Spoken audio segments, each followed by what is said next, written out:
Bismillahirrahmanirrahim. Assalamualaikum warahmatullahi wabarakatuh. Alhamdulillahi rabbil alamin wa usalli wa usallimu ala asyrafil anbiya'i wa imamil mursalin habibina Muhammad ibn Abdullah wa ala alihi at-tayyibin wa ashabihi ghurril mayamin alaihi afdalus salati wa atammut taslim. Alhamdulillah, yang saya muliakan Tuan Nazir, tuan-tuan muslimin yang dirahmati Allah, alhamdulillah kita panjatkan rasa syukur kepada Allah Subhanahu wa taala di atas nikmat Allah yang begitu banyak dan kita mampu untuk hadir mendirikan salat Jumaat insya-Allah selepas daripada ini. Tuan-tuan, antara Allah Subhanahu wa taala dalam menciptakan Adam alaihi salam, Allah merakamkan beberapa perkara yang penting di dalam Al-Quran yang padanya memberikan maklumat yang banyak dan begitu penting kepada manusia.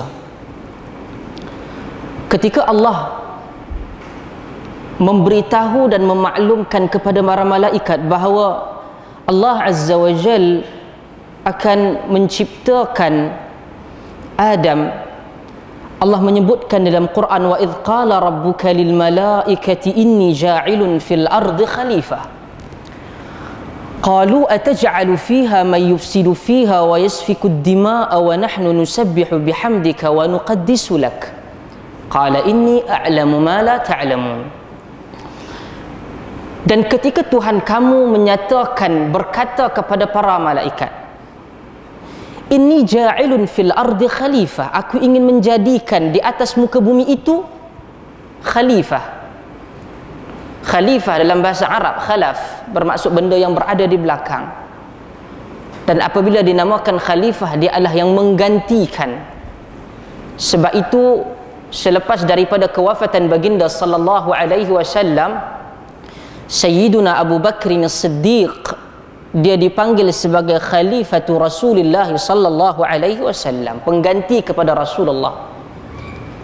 Apabila sampai kepada Umar bin Khattab, orang mula memanggil Umar sebagai, selepas Abu Bakar hampir wafat pada akhir kehidupannya, dia menyatakan bahawa yang akan menggantikan dia adalah Umar.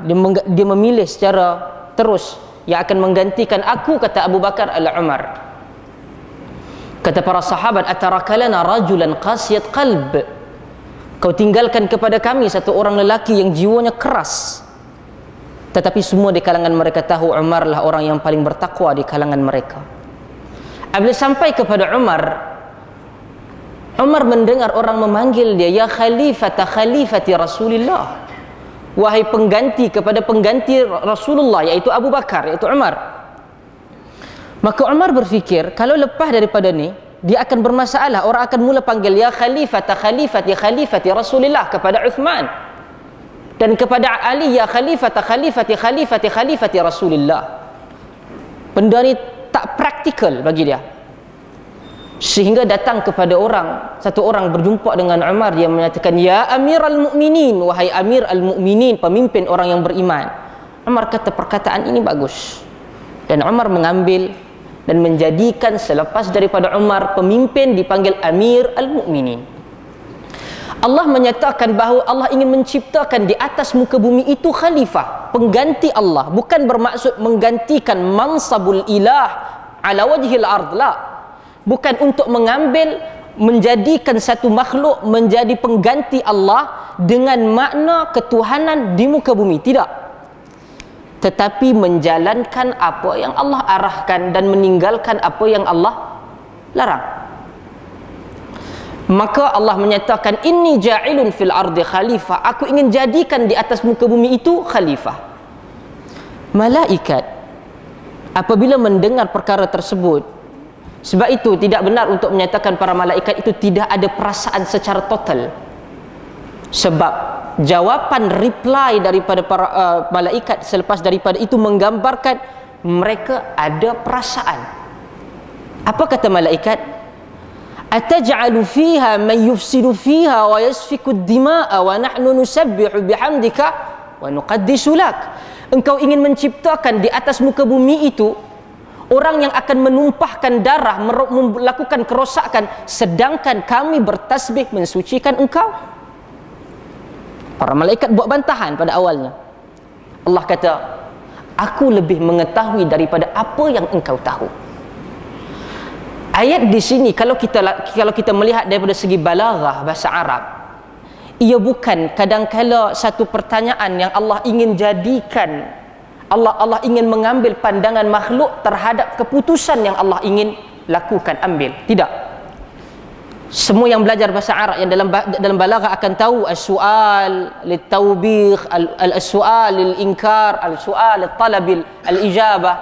Kadang-kala persoalan ataupun statement yang dilakukan itu bukan untuk mendapatkan pandangan, tetapi untuk merendahkan pihak yang kedua. Sebab Allah nak kata, nak bagi tahu, aku nak cipta ni, engkau bantah. Kau tahu tak, aku lebih tahu daripada engkau. Sebab apabila malaikat itu dijadikan khalifah di atas muka bumi ini, apabila datang orang selepas daripada itu ingin melaksanakan dakwah, ia tidak mampu melakukan seperti mana para malaikat kalau mereka menjadi khalifah. Malaikat dengan sayapnya yang besar. Dalam hadis yang diriwayatkan oleh Al-Imam Al-Bukhari, ketika Nabi sallallahu alaihi wasallam di dalam fatrah al-wahyi, dalam terputusnya wahyu daripada ayat Iqra bismi rabbikal ladzi khalaq sehinggalah kepada ya ayyuhal muddaththir, Nabi melihat Jibril di atas kerusinya di langit dengan sayapnya yang meliputi timur dan barat. Hebat. Bermaksud mereka yang memusuhi dakwah Islam tidak boleh touch, pegang kepada ataupun memberikan musibah, mudarat kepada malaikat. Tetapi ketika Nabi sallallahu alaihi wasallam dicemuh, Nabi dihalang, Nabi dilakukan sebagainya, maka para pendakwah yang akan datang selepas daripada itu akan menerima perkara yang sama. Apa yang berlaku ketika Allah menciptakan Nabi Allah Adam alaihi salam? Allah menciptakan bersamanya Hawa, ibu kita. Dan Allah memberikan ujian kepada mereka. Allah kata, "Wala taqraba hadhihi asy-syajarata fatakuna minadh dhalimin." Jangan kamu berdua mendekati pokok ini. Pokok itu disebutkan dalam riwayat Israiliyat, antaranya pohon khuldi dan sebagainya. Wallahu a'lam. Di dalam hadis dan di dalam Quran, dalam riwayat di kalangan para ulama tafsir, riwayat ma'thur tidak menyebutkan nama dia. Sebab itu menjadi kaedah ulama tafsir, kalau Allah tak sebut, Nabi tak sebut, kita tidak perlu sibuk. Sebab itu kita akan lihat, kita akan pergi kepada tafsir ni, dia akan sibuk kepada benda yang tidak ada kena mengena. Apabila Allah menyatakan walaqad atayna luqmanal hikmata an yashkur lillah wa man yashkur fa innama yashkuru li nafsihi wa man kafara fa innallaha ghaniyyun hamid. Allah menceritakan tentang Luqman, kami telah berikan kepada Luqman itu hikmah. Kalau tuan-tuan pergi kepada kitab-kitab lama kita ataupun riwayat Israiliyat, riwayat Israiliyat bermaksud riwayat yang datang daripada Bani Israel. Al-Hafidh Al-Zahabi menyatakan, menambah bahawa ia bukan sahaja daripada Israel tetapi daripada Kristian juga. Kerana perkara tersebut datang kepada bangsa mereka. Mereka menyatakan Luqman itu badannya pendek, kulitnya hitam, rambutnya kerinting dan sebagainya. Tuan-tuan, ini tak ada kena mengena. Allah menyuruh kita meniru sifat Luqman. Ataina Luqman al-hikmah. Apa dia? Anishkur lillah. Dia bersyukur kepada Allah. Kita yang kulit putih tak boleh jadi untuk hitam seperti Luqman. Sebab itu tubuh badan itu tidak ada masalah. Bilal menjadi di kalangan para sahabah yang dipuji dan dijanjikan daripada apa keimanan mereka itu syurga. Allah dan juga Nabi SAW tidak membezakannya. Kita yang rambut ikan mayang tidak perlu menjadi seperti dia kalaulah ia benar.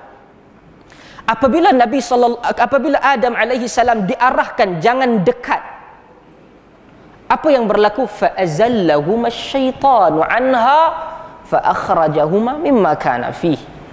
Dan syaitan mengganggu mereka dan memperdayakan mereka sehingga dia dihalau daripada syurga. Kita lihat bagaimana manusia ataupun bagaimana Allah Azza wa Jal, antara perkara yang pertama Allah ajarkan kepada makhluk itu adalah memohon ampun daripada Allah. Apa yang berlaku? Selepas daripada Allah Subhanahu wa taala menyatakan bahawa jangan dekat, Allah larang, tiba-tiba mereka datang dan makan. Di dalam Islam apabila Allah arahkan ke dia, fa azallahuma syaitanu anha, dia menggunakan kata ganti nama diri dhamir huma, iaitu keduanya. Fa azallahuma syaitanu anha fa akhrajahuma, keduanya bermaksud salah itu diberikan kepada Adam dan juga Hawa, menanggung perkara yang sama. Berbeza di dalam Kristian. Di dalam teks Bible menyatakan haid kepada wanita itu adalah as a curse upon them, adalah satu curse ataupun penghinaan, terhadap orang-orang wanita diberikan setiap bulan haid, kerana Hawa menyebabkan Adam makan buah daripada pokok tersebut dan dihalau daripada syurga. Islam dengan teksnya tidak pernah menjadikan perempuan pada tempat yang kedua. Islam tak pernah. Yang menjadikan Islam, yang mewajahkan Islam meletakkan perempuan pada second class adalah our culture, budaya kita dan sistem pengurusan agama kita. Sistem pengurusan agama kita. Okey? Kadang-kadang kita, apabila Allah Azza wa Jalla merezekikan kita anak perempuan, kadang-kadang kita merasakan bahawa anak perempuan itu bukanlah satu perkara. Kadang-kadang kita jumpa dia kata, oh anak perempuan tak apa, insya-Allah lain kali boleh dapat rezeki anak lelaki. Macam anak perempuan itu terlalu hina. Tuan-tuan, di dalam hadis yang sahih, Nabi sallallahu alaihi wasallam tidak pernah menjanjikan syurga melainkan kepada orang yang mempunyai anak perempuan 2, 3 dan selebihnya. Nabi sebut dalam hadis, Nabi memberikan kelebihan yang khas kepada anak-anak perempuan. Dalam hadis yang diriwayatkan oleh Al-Imam Al-Bukhari atau Al-Imam Tirmizi dengan sanad yang sahih, Nabi sebut perkara ini. Min hadhil banat, daripada anak-anak perempuan ini dia sabar untuk membesar dan mendidik, bagi dia syurga. Nabi tidak mengkhususkan lelaki, Nabi mengkhususkan anak perempuan. Kalau nak berkata tentang human rights, Islam telah hadir memberikan perkara ini. Kalau orang nak membantah menyatakan Islam dengan tidak adil memberikan faraid yang tidak sama kepada lelaki dan perempuan, kita bertanya, di mana teks agama lain yang memberikan harta kepada perempuan? Dalam agama lain sehingga lelaki yang suami yang buat salah, isteri yang terpaksa tanggung. Islam beri. Cuma dalam masyarakat kita, dalam dunia Islam, pengurusan Islam menyebabkan Islam dihina. Perempuan bercerai, dah kena dipukul suami dan sebagainya, datang ke pejabat agama, sabarlah, janganlah minta cerai, bergegar arash, muka dah pecah dah. Orang-orang agama sebegini akan dilaknat oleh Allah Azza wa Jalla. Pisahkan perkahwinan tersebut. Perempuan tidak boleh duduk dengan lelaki yang jahat. Nabi pisahkan. Nabi pisahkan orang perempuan yang dikahwinkan secara paksa tanpa keredaan dia. Nabi jaga. Dia bercerai umur 25, 26, 27. Dia ada keperluan seksual. Yang lelaki kalau kata bercerai, besok dah boleh kahwin baru. Perempuan ni sampai 5 tahun kes tak habis-habis. Kemudian dia ditangkap khaluat, kita tuduh kata macam-macam. Sedangkan dia ada keperluan yang Allah berikan fitrah kepada dia. Pengurusan ini yang menyebabkan Islam dipalit dengan tuduhan-tuduhan yang jahat. Okey, pengurusan kita. Sebab tu kita sebagai Muslim patut bangkit. Tuan-tuan, di Malaysia sahaja duit zakat kita melebihi 2 bilion. Bangsa dan agama yang paling banyak miskin siapa? Melayu Islam. Negeri Selangor saja pada tahun lepas 450 juta ke 500 juta. Wilayah persekutuan saja 550 juta at least untuk 2 wilayah. Bayangkan kalau dikumpulkan satu Malaysia berapa? 2 bilion. Dan ini satu-satunya duit yang tak pernah diaudit dan dibentangkan kepada Muslim Malaysia. I mean, we don't even any idea what exactly has been done to those monies. Kita tak pernah tahu duit itu digunakan untuk apa. Tuan-tuan, di UK, saya duduk sana, setiap tahun duit Queen Elizabeth mesti dibentangkan di parlimen penggunaan duit dia. Dia bawa tanah jajahan dia banyak di dunia. Setiap tahun perbelanjaan istana Buckingham perlu dibentangkan kepada parlimen. Pada 50 tahun kerajaan dia memerintah sebagai queen kepada England, dia meminta satu kapal baru. Kerajaan membuat referendum rakyat, 60% daripada rakyat UK tidak bersetuju memberikan queen kapal baru. Pada tahun 2011, 2012, sekali dengan Olimpik London, sehingga kan Queen buat satu statement, biarlah dia mati menghadap ke laut. Saya nak tanya, yang mana lebih Islam? Pengurusan di barat ataupun di kita? Sebab itu kita jangan kata banyak pada orang lain, kadang-kadang kita tak buat.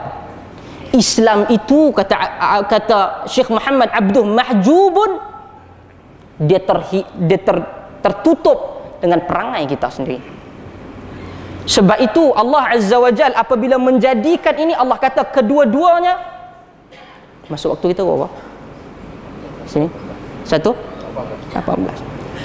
Apabila keduanya bertanggungjawab, dan Allah mengajarkan kepada Adam dan Hawa, Allah mengajarkan kepada Adam dan Hawa satu doa minta ampun kepada Allah. Dia memohon, wa illam taghfir lana, dalam surah, dalam banyak surah Allah merakamkan, Rabbana zalamna anfusana wa illam taghfir lana wa tarhamna lanakunanna minal khasirin. Ya Allah, kalau engkau tak, kami telah zalimi diri kami. Kita apabila melakukan dosa, tuan-tuan, kita melakukan kesilapan, mohon ampun pada Allah. Jangan buka kita punya aib dan juga dosa. Allah dah tutup dalam hadis yang sahih, Allah tutup. Kita mohon daripada Allah. Jangan sombong pergi ke orang, kau boleh buat macam ni, dosa ni. Melakukan dosa dan sombong bukan sahaja menyebabkan Allah marah, tetapi boleh menyebabkan kita menjadi kafir.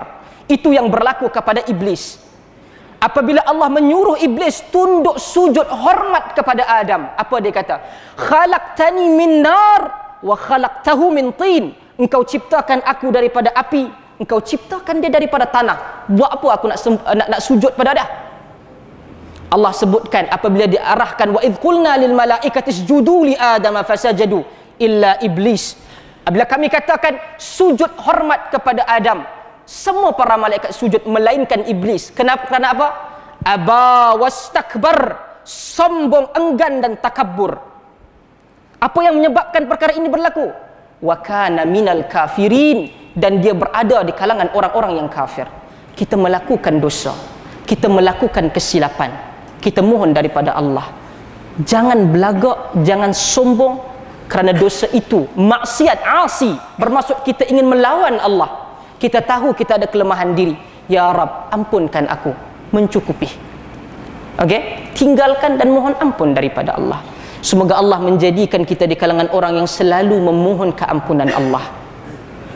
Kalaulah untuk melihat perkara tersebut sahaja, untuk memasukkan kita ke dalam syurga, ia tidak mencukupi. Rahmat Allah, pengampunan Allah membawa kita ke syurga. Nas'alullah yaj'alna wa yaj'alakum minal ladzina taba'una al-qawla fayattabi'una ahsana.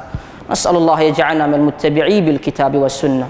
Subhanakallahumma wa bihamdika asyhadu an la ilaha illa anta wa astaghfiruka wa atubu ilaik.